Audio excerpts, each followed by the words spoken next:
Au milieu de la nuit, je me suis réveillée et je n'arrivais pas à croire au bavardage de sommeil que j'avais entendu de la part de mon mari couché à côté de moi.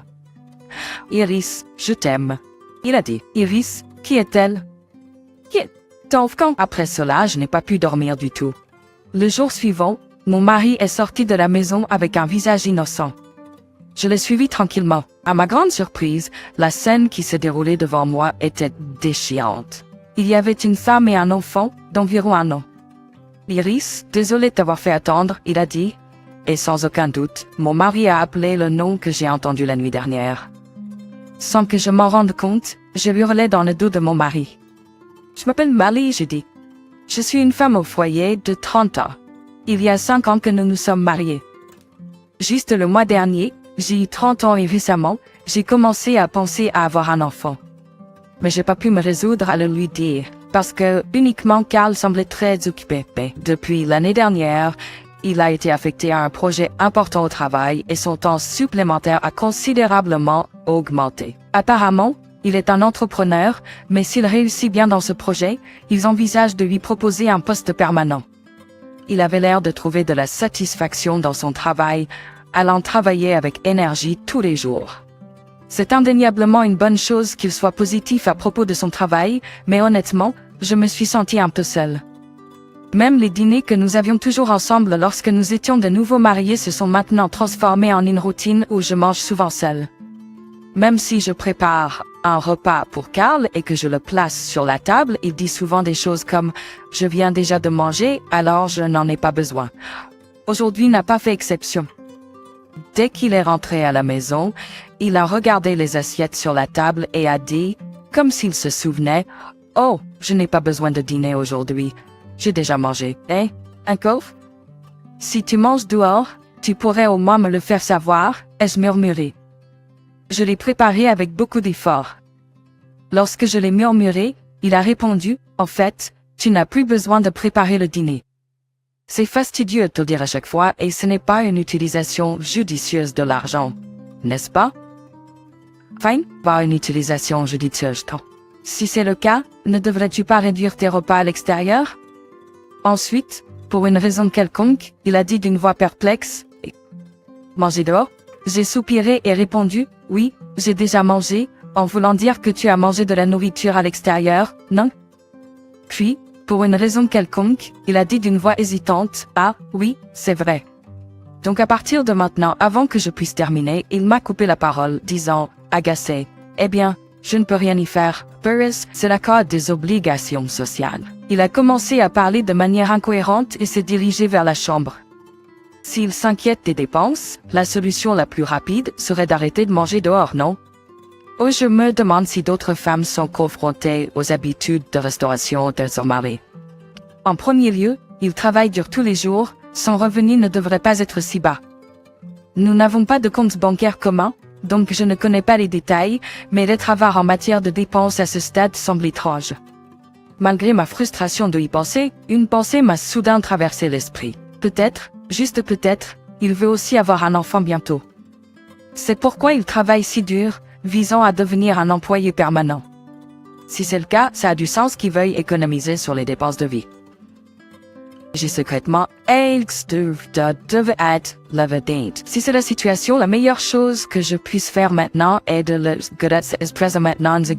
soutenir à la maison Hasbro, m'assurant qu'il obtient de bons résultats dans son projet actuel et décroche un poste permanent. Au niveau tricross comme ce jour-là, j'ai décidé de m'attaquer aux tâches ménagères que je n'avais jamais touchées auparavant, comme nettoyer le filtre de l'air conditionné pour la première fois en année, alors que l'été approchait, et continuer à chercher quoi faire maintenant. Et puis, peut-être grâce à ces efforts, un jour, j'ai remarqué un changement agréable en Pierre. C'est arrivé pendant que je nettoyais son bureau. Cette pièce est où il travaille, quand il travaille de la maison, mais récemment, il est allé au bureau plus souvent. Il va au bureau plus souvent, travaillant rarement de la maison et se dirige directement vers la chambre quand il rentre, ne l'utilisant pas beaucoup. Je me rends plus souvent au bureau, travaillant rarement de la maison et me dirigeant directement vers la chambre à coucher lorsqu'il rentre, sans m'en servir beaucoup. Je n'ai remarqué aucun signe de nettoyage, et j'ai pensé que ce serait terrible si la poussière s'accumulait sur l'ordinateur. D'abord, dispersés au Apple. Il y avait des canettes vides et des stylos usagés partout, assez pour me faire regretter de ne pas avoir commencé plus tôt. Après avoir ramassé tous les déchets, j'ai porté mon attention sur le bureau. Ensuite, j'ai trouvé un magazine au milieu des documents empilés sur le bureau. C'était un magazine souvent annoncé à la télévision, qui propose des articles sur les bébés et la parentalité. Carl, en effet, tu y as songé. Devinez. J'ai été émergé dans les jours dans le magazine Post for Fruits, mais puisqu'il en a fait des recherches en secret, il ne doit probablement pas vouloir que je le sache encore. Peut-être qu'il n'est pas encore prêt mentalement.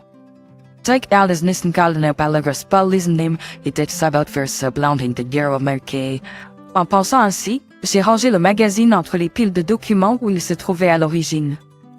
À ce moment-là, je ne savais pas pour qui il avait acheté ce magazine. Pendant un moment, je me suis laissé emporter par des pensées insouciantes. Cela s'est produit un soir où j'ai remarqué son comportement inhabituel. Dans la nuit tardive, je me suis réveillée avec soif et je suis sortie silencieusement de la chambre à coucher pour me rendre au salon. Après avoir versé une tasse de thé dans le réfrigérateur et l'avoir bu, j'ai fait silencieusement demi-tour vers la chambre à coucher. Alors que j'allais fermer la porte de la chambre, un petit bruit a retenti dans la pièce. Je l'avais fait. Réagissant au bruit, il a marmonné. Carl, tu t'es réveillé? Comme je le pensais et regardais discrètement son visage, il dormait paisiblement, avec une expression heureuse. Yeux fermés. Dieu merci, ça va?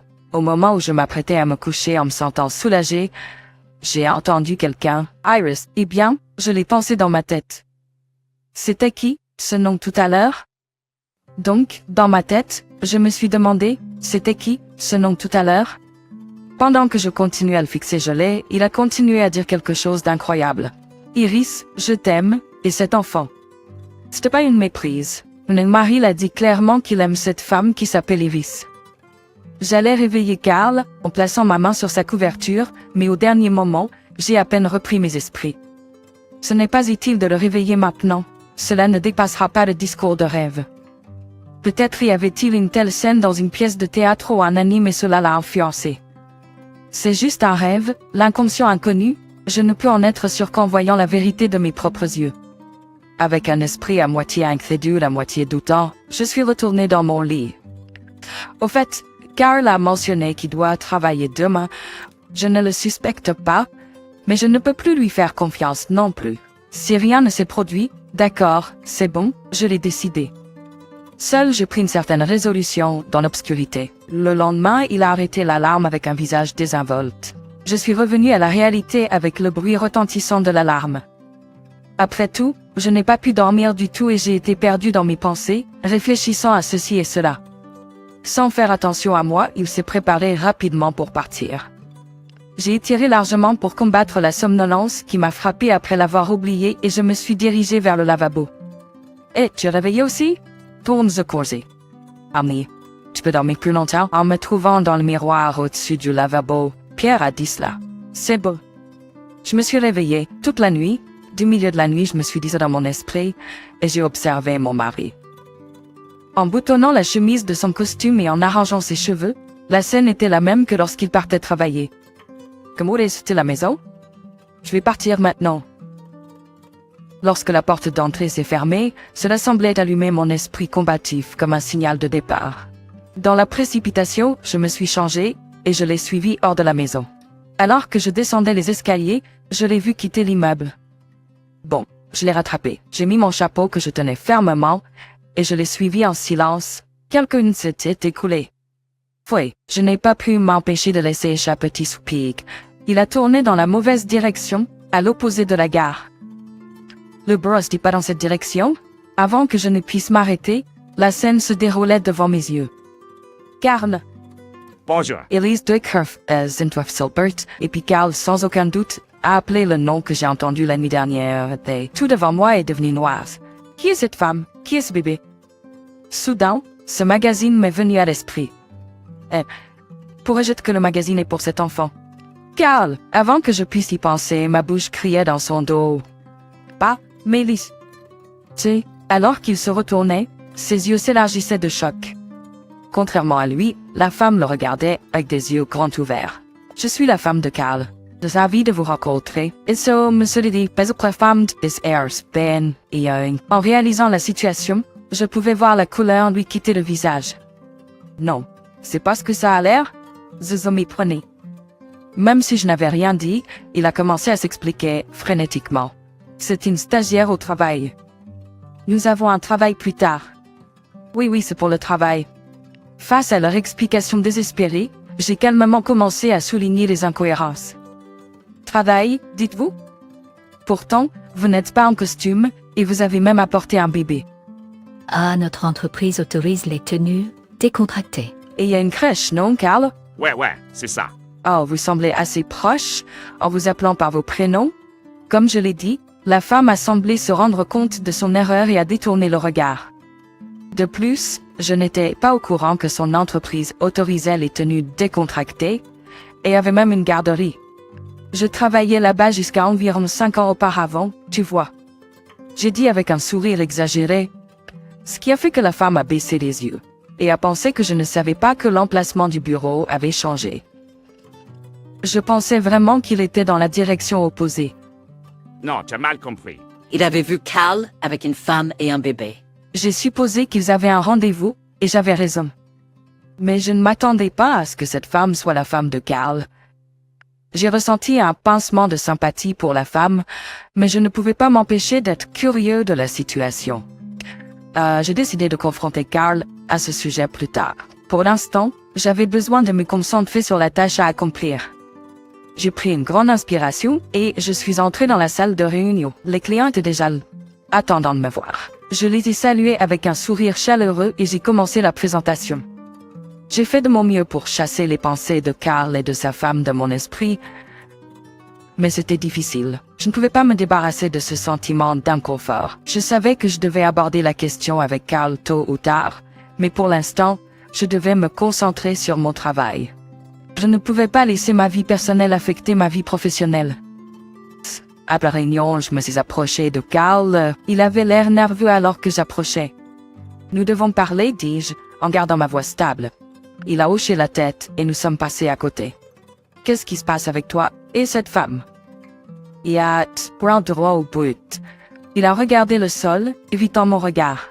« Ce n'est pas ce que vous pensez, » a-t-il dit. Mais je pouvais dire par son expression qu'il mentait. J'ai senti une vague de colère me submerger. « Ne me mens pas, Carl, ai-je dit, ma voix montant. Je t'ai vu la regarder. As-tu vu cette façon dont elle t'appelait par ton prénom? Explique. Il a pris une grande inspiration et m'a regardé. Bien, a-t-il dit. Je vais te dire la vérité. Nous avons une ado. Je suis désolé, j'ai eu l'impression d'avoir reçu un coup de poing dans l'estomac. Je n'arrivais pas à croire ce que j'entendais. Une liaison? J'ai répété, ma voix presque à un murmure, comment vous me faire cela? Il m'a regardé avec un mélange de culpabilité et de tristesse dans les yeux. Je ne sais pas, a-t-il dit. J'ai fait une erreur.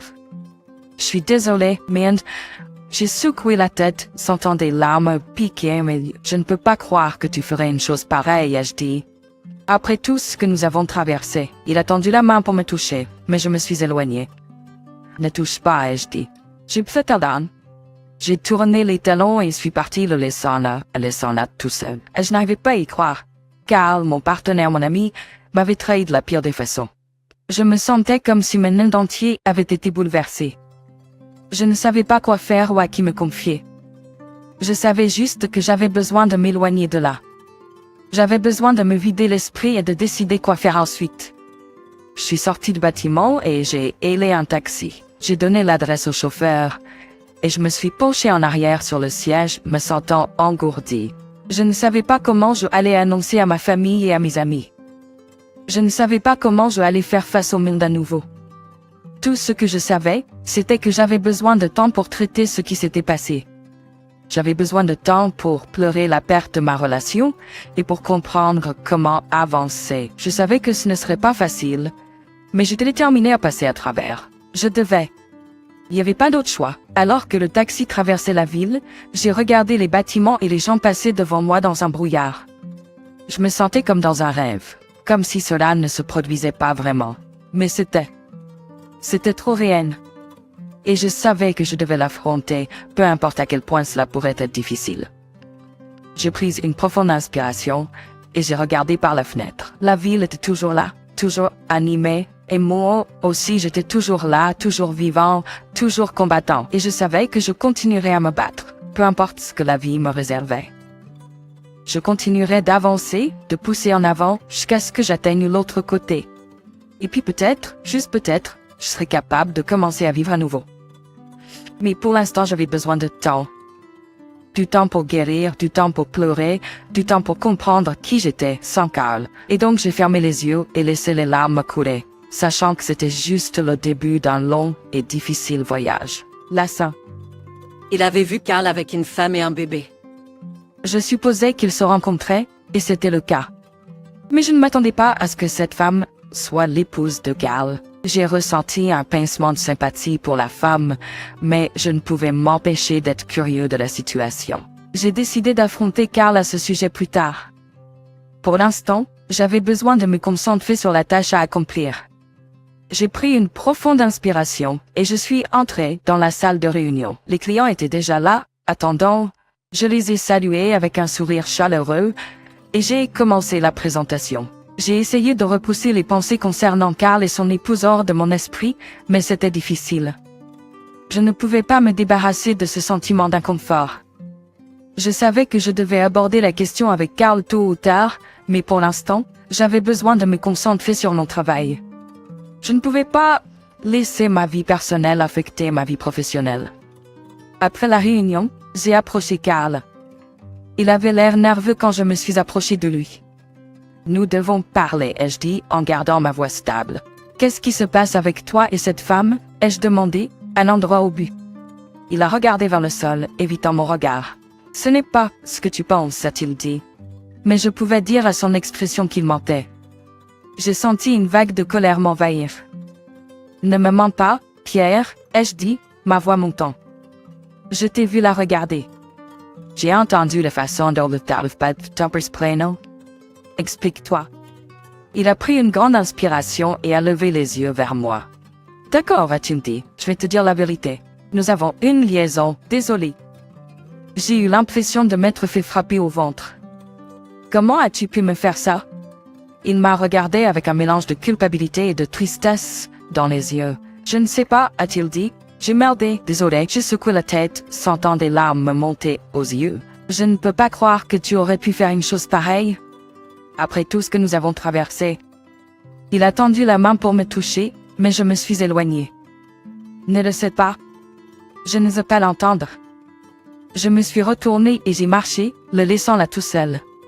Je n'arrivais pas à y croire. Carl, mon partenaire, mon ami, m'a trahi de la pire des façons. Je me suis senti comme si mon monde entier avait été renversé. Jusqu'à quoi faire, Kurt C. Je savais juste que j'avais besoin de m'éloigner de là. J'avais besoin de vider mon esprit et de décider quoi faire ensuite. Je suis sorti du bâtiment et j'ai ailé un taxi. Je lui ai donné mon adresse et je me suis assis en arrière, me sentant engourdi. Je ne savais pas comment l'annoncer à ma famille et à mes amis. Je ne savais pas comment faire face au monde de nouveau. Tout ce que je savais, c'est que j'avais besoin de temps pour traiter ce qui s'était passé. J'avais besoin de pour pleurer la perte de relation et pour décider qu'on continuer à être prête. Je savais que ce ne serait pas facile, mais j'étais déterminée à m'en sortir. Je vais le faire. Il n'y avait pas d'autre choix. Alors que le taxi conduisait à travers la ville, je regardais les bâtiments et les gens passer devant moi dans un flou. Je sentais que j'étais dans un rêve, comme si cela ne se produisait pas vraiment. Mais c'était bien trop réel.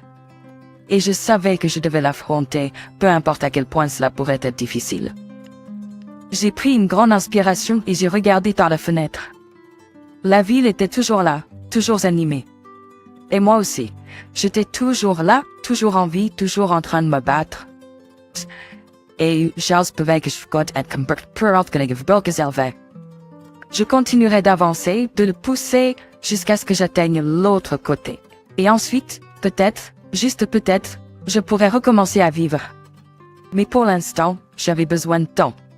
Du temps pour guérir, du temps pour pleurer, du temps pour comprendre qui j'étais sans Carl. Et elle a fermé les yeux et j'ai laissé les larmes couler, sachant que c'était juste le début d'un long et difficile voyage. Tout d'abord, nous sommes allés au bureau ensemble. Quoi que je dise, les excuses continuaient d'affluer. Cela ne nous menait nulle part, j'ai réalisé à ce moment-là. Pierre.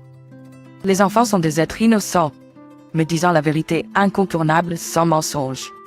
À ce couple silencieux, j'ai parlé. Les paroles de l'enfant tout à l'heure ne disent-elles pas tout? Donc cet enfant l'est-il? Puis il a semblé abandonné, commençant à parler d'une voix étouffée.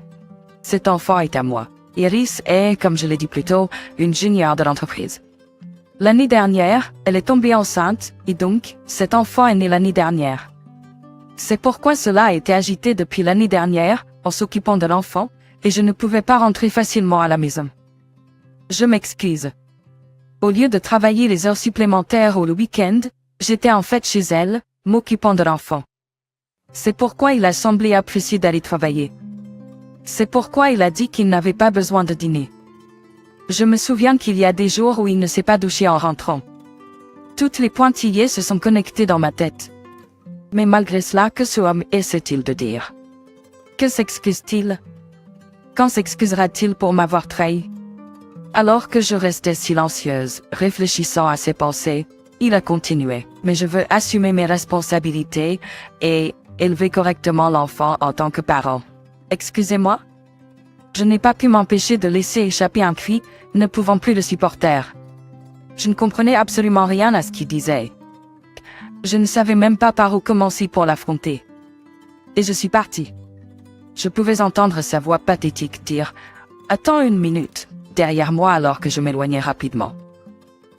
Mais peu importe ce qu'il disait, je ne me suis pas retournée. Plus tard, j'ai officiellement divorcé Carl et, en plus du partage des biens, j'ai exigé 27 000 $ de compensation de la part de Carl et d'Iris. Mais cela ne m'a pas suffi. J'ai exposé tout ce qui s'était passé dans son entreprise. Étant donné sa position de travailleur temporaire, il a été facilement congédié. Oups. Il s'est avéré que son histoire de promotion à temps plein était un mensonge complet. Il a simplement continué à accumuler les mensonges pour justifier les heures supplémentaires fictives. La femme avec qui il a eu une liaison était également une travailleuse temporaire, elle a subi le même sort que lui. Les deux, maintenant sans emploi et semblant sans économie substantielle, ont été contraints de contracter des prêts pour payer l'indemnité. Et Carl a apparemment supplié ses parents de lui donner de l'argent pour l'entretien de l'enfant, mais bien sûr, ses parents ont rejeté fermement une telle demande et l'ont même déshérité. Plus tard, les deux ont réussi à rassembler de l'argent pour louer un appartement miteux sans salle de bain. Lorsque j'ai entendu cette histoire de ses parents, je n'ai pas pu m'empêcher de renifler à quel point il était pathétique, parlant de remplir ses responsabilités en tant que père. De mon côté, j'ai recommencé à zéro, j'ai loué un nouvel appartement et trouvé un nouvel emploi. Grâce à mon expérience dans mon ancien emploi, j'ai été embauché comme un atout immédiat et on m'a confié du travail tous les jours, une chose après l'autre. Comparé au moment où j'étais coincé à la maison en soutenant une personne aussi insignifiante, chaque jour brille maintenant d'un éclat éblouissant. Je vous remercie de regarder la vidéo de Wadscom Biscuit.